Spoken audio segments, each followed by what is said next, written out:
quite possibly the most important item used in any warfare is naval ships. Now, we all know that naval ships have gone quite a long way from schooners and wooden boats of old to the high-tech destroyers and the new LCSs that we have now. But how exactly did we get this far? What changes in technology allowed us to get from wood to steel, from cannonballs to missiles? You start out with the basic wooden hull of the ship, as you could see above. With the breakthroughs in ironwork, the ship's size was greatly decreased and plated with iron. There was then a top-standing turret, which gave it an ability to shoot at all angles from above the water while taking minimal damage. Unfortunately, the new design for the ironclads wasn't very effective, so come the new generation, engineers decided to take the original wooden sailing shape and just slightly elongate it, widen it, and replace the iron plating around the edges. So, now with this new shape, they placed cannons along all the edges for broadsiding, keeping the sails, making it much more effective, easier to move, and harder to destroy. During the beginning of the 1880s, the French developed what would be called the wing turret. This turret was designed to fire from the sides of the ship, using a greater range and greater firepower. Soon the Americans began to incorporate it in their ships and created what is the most sub-modern form of the battleship as we know it today. Years later, during the 1920s, a new type of gun known as the centerline turret was developed. This gun, as its name includes, was placed along the centerline of the ship from bow to aft. The gun was placed like this so that its position could reach at a more encompassing angle around the entire ship, allowing for more firepower to be deployed at a single time. Much later, during the 1940s, near the start of World War II, the modern battleship was finally completed.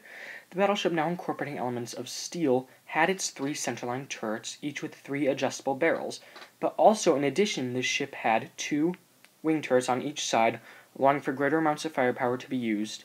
It also incorporated all the different elements from each of its previous precursors: the cage mast, steel plating, steel workings. Basically, the ship meant to take a lot of hits and still be able to survive battle.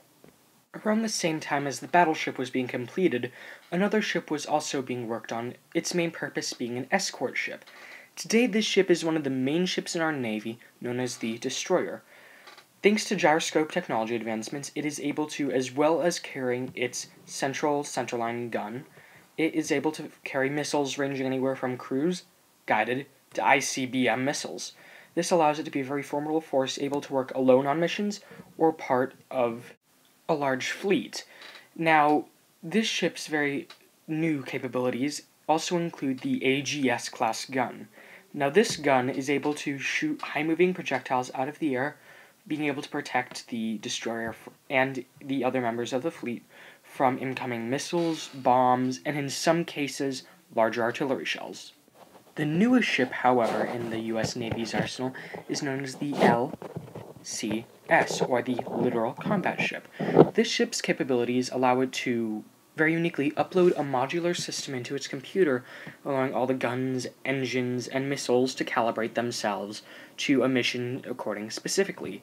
While this ship does exhibit the same centerline gun and missile structure that the destroyer does, it is designed for coastal warfare and, as you could see by its shape, very uniquely so.